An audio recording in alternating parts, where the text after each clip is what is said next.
This week on the show, I am very pleased to have Mike Utaegbulam. He is the founder of the Black Creative Group, which is based in DC, where I am. So I was excited to find that out. And we have a special episode today because instead of just diving into marketing tactics and strategies, we wanted to take some time to look at the Black Lives Matter movement and how the marketing industry can do a better job of being more inclusive and lifting Black voices and Black professionals. So, Mike, thank you so much for being on the show and taking the time to do this. Yeah, thank you for having me. I really appreciate you reaching out. Yeah, I'm really excited to get your perspective. And before we jump in, I'd love to hear about your career. Like, how did you get started in this, and how did you come to be a founder of this group, of this company? Sure. So I started, I was really involved, student involvement in college. I went to the University of South Florida. And what we ran into is, we would have these great events, but we just wouldn't have any flyers. And so I said, you know what, I'll take the initiative. And so I taught myself how to use Paint. And that's how I would make my first flyers, through Paint and then Microsoft Word. And then eventually someone told me about some weird program called Photoshop. And I taught myself how to use that. And this is when Photoshop was like $2,000 for the software. And then, and that became like, a passion of mine. And so, um, had a portfolio in college, got my first job at a chamber nonprofit. And that's really what I got into, the, creative suite.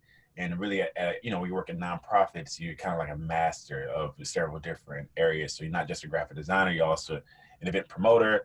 You also talk to sponsors. And so that's what really got me saying that, I don't just have to be a designer. I could be, digital. I could do several different things. And so every job that I've had since then has just been preparing me more and more to make the leap to have my own company. And so my last job, it was at the Executive Leadership Council, which is a nonprofit. And that's where my niche has been, is in nonprofit work or chamber work. I just noticed that, I was doing a lot, and I had the know-how, but working for one job just did not seem a right fit for me, because I just had so many ideas. And so I founded this company as a side project about 2018. And they started doing really well, got some clients, but just didn't get to the point to where I can go full time. And then COVID happened, and I was at a point already where I was making my same salary to the side. And so I said, okay, well, now that we're remote, I can actually put more work into this. And so I dived into it and got to the point to where now my side business actually eclipsed my Wow. main hustle. And so I quit the job. And, because of COVID, they couldn't really hire anyone else because it was just a tough transition. And so they actually turned into one of my, not major clients, but a client. And so ever since then, we've just been building and building and building. And I brought Crystal on. She's my partner, as a PR and a messaging like chief. And we've just been building and building. And our initial focus was to help Black businesses and Black entrepreneurs. But ever since everything has happened, we've seen like an interest of, people who they haven't worked with anybody Black before. And they just reached out to us and said, hey, we want to diversify who we work with and the companies we work with and the monies we give out. And so we've expanded to include them as well. And so it's been a great opportunity. Running a business is hard, but because of the work that we're in and because of the field that we're in, we're just passionate about it and we love it. Yeah, I noticed that as a company, you touch on a lot of different stuff. Like you do Right, design and marketing and web UX and everything. So it seems like that comes from how you got into this career, is like dabbling in all of it. right, And right, you said that, so you were focused on Black businesses, Black entrepreneurs, but then you got interest from other companies because right. was that very recent in response to Black Lives Matter, and suddenly people are realizing like we Absolutely. do not have enough of a diverse mindset? Right. Right, right. And some of them will actually say like, hey, we know this isn't an excuse, but we honestly like just we did not notice that we have never had a Black agency on record or a Black designer, or we've never worked with a Black person, in this field before. And so now we're going to be intentional about doing that. So while I appreciate that, in the back of my mind, I'm like, why did it require, a death for you to, to take a look at, your processes and your vendors and all that kind of stuff. So we're appreciative, but at the same time, it's like about time. Yeah, I can totally understand that. I was gonna ask what your impression was when that started happening. Oh Um, yeah, yeah. I mean, I think some of it is authentic. It comes from a good place. I think from our experience with some companies, it's literally they're just checking off a box. They say, hey, we worked with one Black agency, we're good, we're covered. Mm. Uh, and some have literally just come to us just so they could say they tried to reach out to a Black agency, they weren't up to par. Because a prime example is we had a major company reach out to us. We went through this whole consultation phase, several calls, and we got a good feel. And then we sent a proposal to them, and it was silence. And it's kind of like, oh, well, maybe you just did that just so you could say you pitched to one Black client, but you really had no intention of working with us. And so that's happened a few times, and then we just learn and keep moving. So because we have people who are really looking to work with us and trying to work with us. Wow. Yeah, that's exactly the kind of stuff I want to get at, like things that we would never even know is happening sometimes. Like you hear these types of stories and it's very eye-opening that people are just kind of checking boxes, or they don't fully actually have their heart into changing. Um, so how has your experience as a Black professional in this industry, when you came, especially maybe when you were starting a company, do you think there are particular challenges that you faced? Yeah, I think, just, being Black, um, there aren't really a lot of resources. You would think that, between the Minority Development Business Council and even like banks, it's hard, right? And because you don't know a lot of things, and there's not really someone, you don't really have mentors. Like I'm just not getting a mentor. Um, I'm learning a lot of things on my own, and I love doing that. But at the same time, it's kind of like, I went to college. I've worked in nonprofit. I've been a professional for 15 years, and so it's hard for me.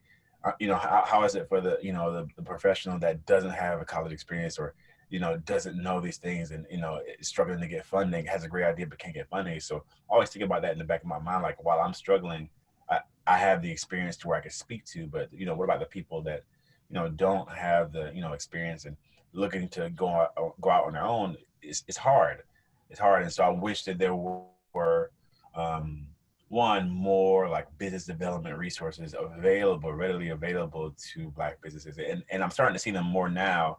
But again, it's kind of like it shouldn't have required all this for this to be it's easily available to everybody. Mm-hmm. Absolutely. Yeah, we, as part of trying to figure out what we need to do better at our agency, it was really fascinating reading some of the materials about like hiring and things that you don't even think twice about, like the language in a job posting. I Right. would have never thought about some of these things, and you're absolutely right. Things like mandating a certain level of education, or it was very interesting to learn that stuff. And it's frustrating. Like we should have known and like read this stuff, and I'm hoping that people are getting clued into it now, and we're hoping to make those changes. But yeah, that it is really interesting. But um even things, and I'm glad people are challenging it. You sometimes, especially in the creative field, you'll see like, you know, creative like job descriptions. So you wouldn't see this in like a corporate job, but you'll see stuff like we're looking for a good culture fit, right? And mm, that speaks volumes, because if your agency is white, mm, um, anybody of color would not be a culture fit, right? And so and then there would be barriers, from recruiters to managers on letting this person in, and the managers and recruiters may not understand the bias. But yeah, if you have an all-white agency and someone is different, you're going to say they're not a fit. You're not going to verbally say it, but you're going to make it difficult for them to come into the door. And then once they're in the door, you're going to make it hard for them to go to the top because they're not a culture fit. So stuff like that needs to change if it hasn't already changed. yeah, that's a great point. Being able to recognize, okay, we have a majority white staff. If we say things like we need a culture fit, that Right. sends a signal that, whether intentional or not, is terrible. Right. So we talked about, hiring is a big piece of this, and I'll link to some resources in the show notes for people who are interested in those topics, because it's really important. And also, you mentioned business development and having resources for people who have great ideas but don't have the same resources as others and aren't able to lift those off the ground.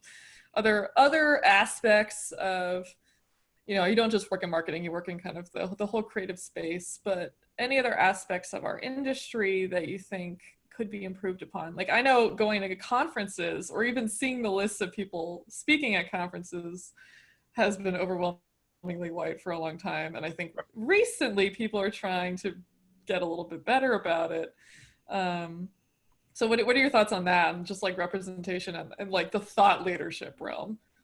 Well, it's funny you say that. A colleague of mine, we went to the Forbes 30 under 30 conference. I believe it might have been in Detroit last year. And of course, I went to the marketing track, and there was one session I was like, "Oh my God, I can't wait to go!" It was the CMO session, and it might have been CMOs of either major tech companies or it might have been under a certain age range.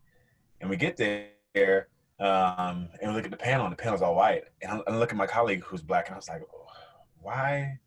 Why is it that CMOs, especially at that level, it is like overwhelmingly white?" And she was saying that's the field. If you look at advertising, if you look at the marketing field, the closer you get to the top, this is across the industry, the wider it gets.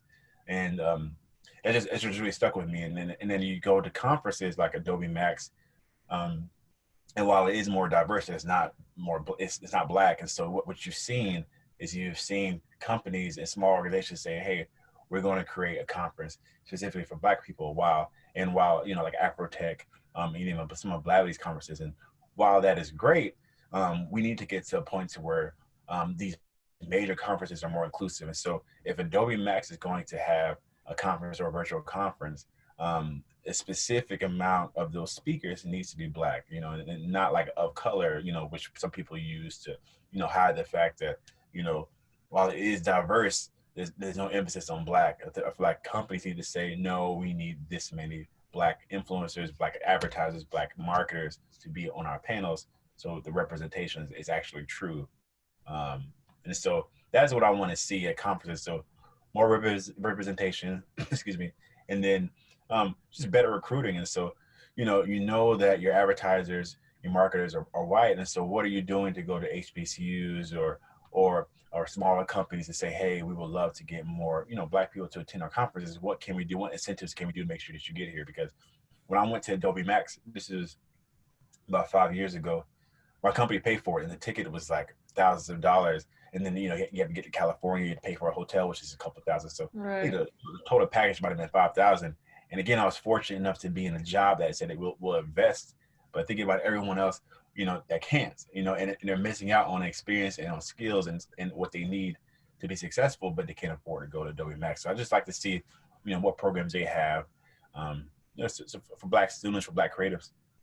Yeah, it really is systemic and that it comes up in all these little ways. That's Right, the really right, so right. when somebody hears that and they know that it's involved in like the fabric of how things operate and they want to do something, how can an individual or an agency or a company come to start making these changes? Again, auditing their hiring and making sure that they're reaching out to these other sources for employment rather than just relying on the same things.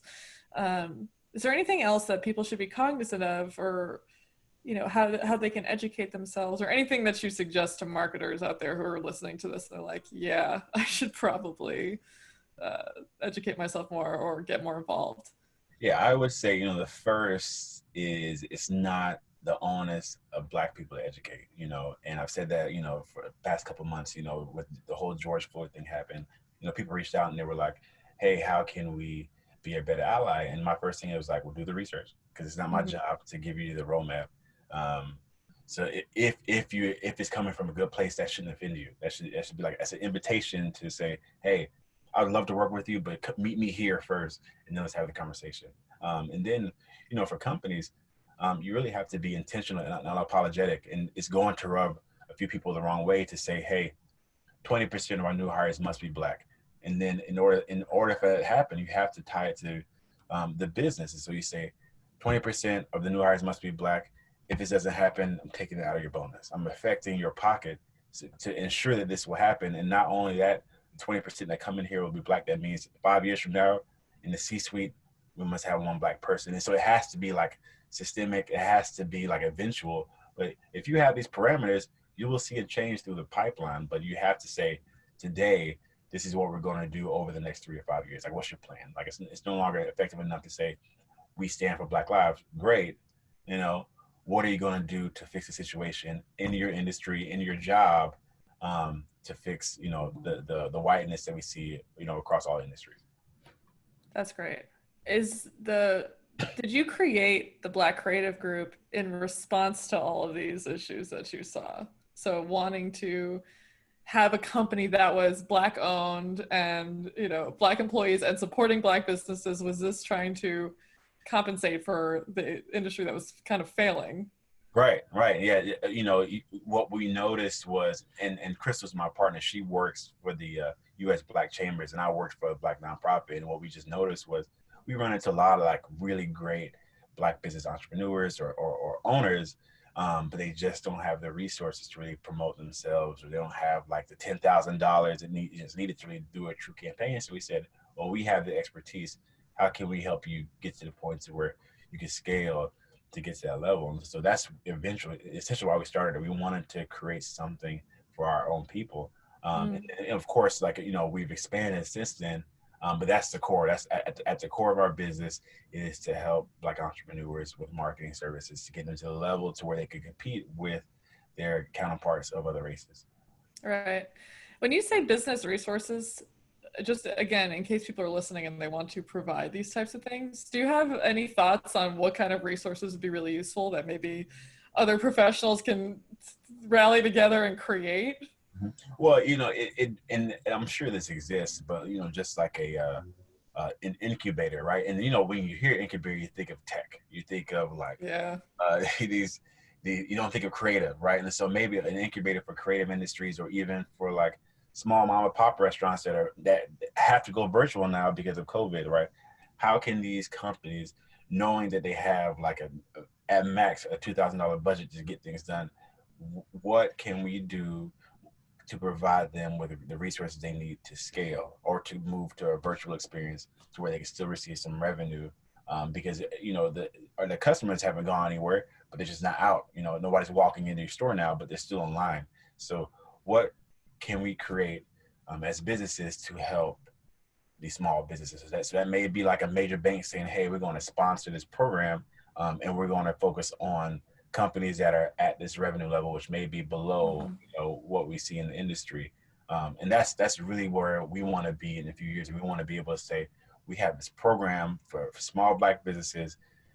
If you go through this program for a few weeks, we'll be able to gift you with this, and it'll help your business go virtual, help your business move forward. But in specific, I would say resources on getting funding from banks, resources on creating a business plan, resources on just general marketing yourself in the COVID era, and then of course stuff like accounting, just general business resources that these small companies would need that they don't know about because they haven't been exposed to it. So that is what I would recommend. And so if we could figure out a way to pull those resources in a way that is very cost effective, or it is sponsored, even free for these businesses to participate in, I think that'd be a really good resource.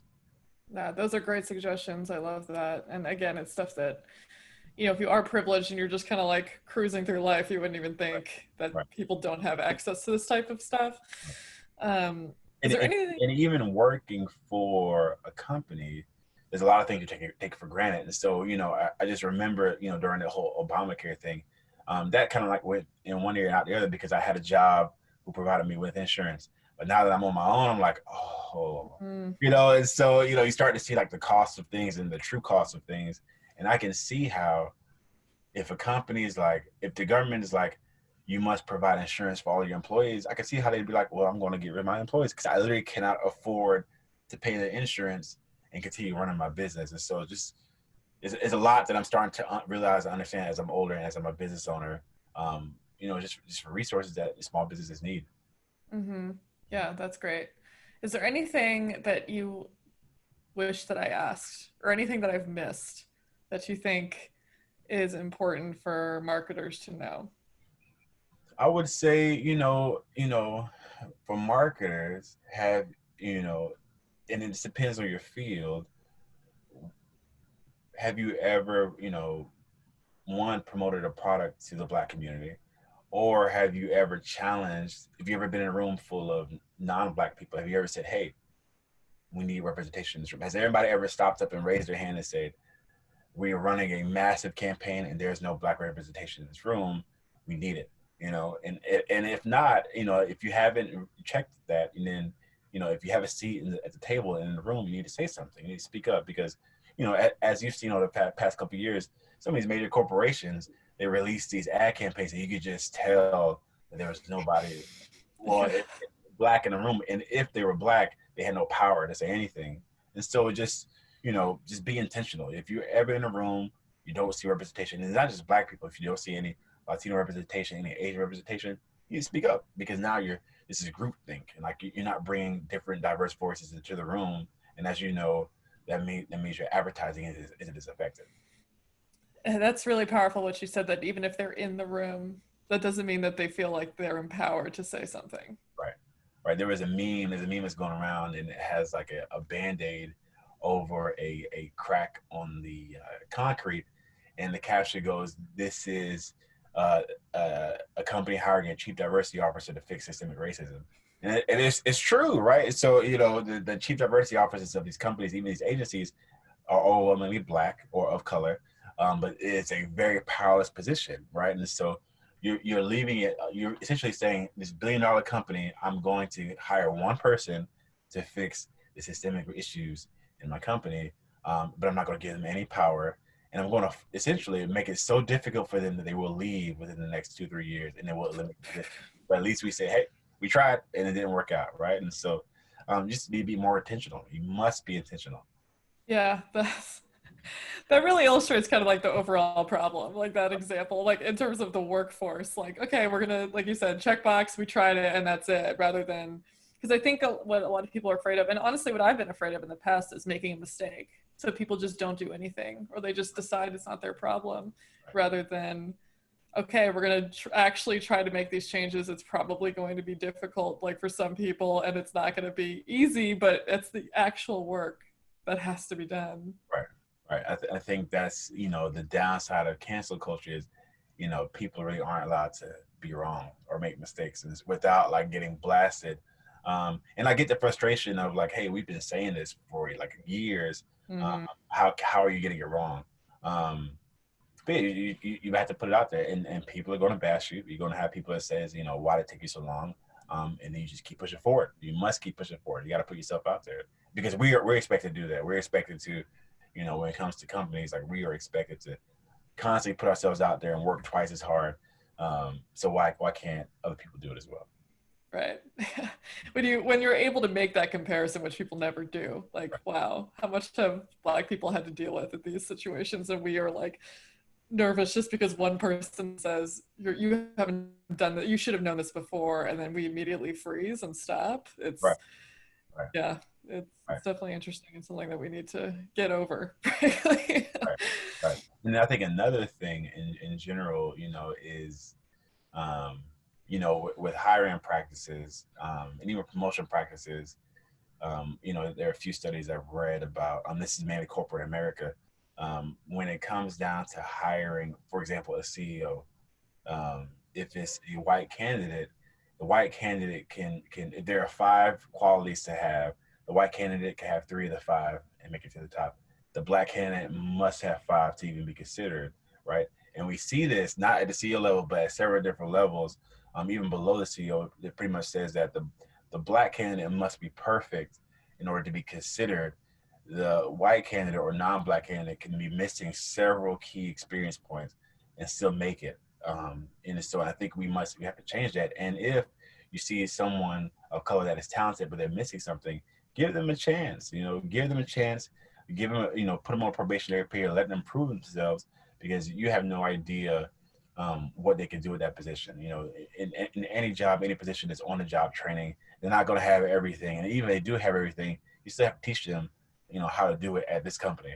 And so you just, you know, give people a chance, or tell them, hey, we didn't hire you because you're missing this. If you get this, we would love to have another interview in the future. But don't just say, give them the standard like, oh, you know, we have moved on to other candidates. We loved your, you know, Mm. don't do that. But give them like, hey, this is why we didn't hire you. This is what we recommend. You know, and that, I feel like that would help in some aspects of the hiring process. That's interesting. I haven't heard that, and that makes a lot of sense. Like specifically saying, we're interested in you. You do have a lot of great qualities, but this is the one thing that if you improve on, come back. Right. That's a much different message than just like, either ghosting them completely or saying, sorry, you weren't chosen, which Right. you have no idea why. That's a really good actionable thing people can start doing immediately. Mhm. So, Mike, what I usually do on the show is I ask who you would recommend to be a future guest. And so typically the show is about helping content marketers Right. understand the value of their work and communicate that value. And of course, if I have a lot of white people on the show, Right. what ends up happening is there's a lot of white guests. Right. And I'm trying to be more cognizant of that in general for the show. But do you have recommendations on who can give other marketers great tips on either how to better calculate their own results? Because sometimes people put stuff out there, especially with content, it's like tricky when to know the value of what you're doing. Right. So either understanding the results of that or being able to talk. And I think that whole dynamic comes into play a lot with our conversation of like, how do you get buy-in for things and feel empowered to do that? Yeah. Do you have any recommendations? Yeah, I had one of my good friends. His name is Clarence Fluker, and I'll send you his contact. He's awesome. He works for the Obama administration, and he is in a comms role at a nonprofit in DC. I can't remember the name, but he's awesome. That's like one of my mentors. And then I have a colleague, Jeff Jean, who's UI UX developer for Advent Health, and he also works with us on a contract basis. He's also great, and he can bring a different perspective as far as like representation in the medical field when it comes to being a creative. So those two I'd recommend off the top of my head. That sounds wonderful, and I would really appreciate those intros. Sure. Well, thank you very much for taking the time. As you said, it's on white people, white marketers to figure out how we need to fix this. So the fact that you shared with us for half an hour means a lot.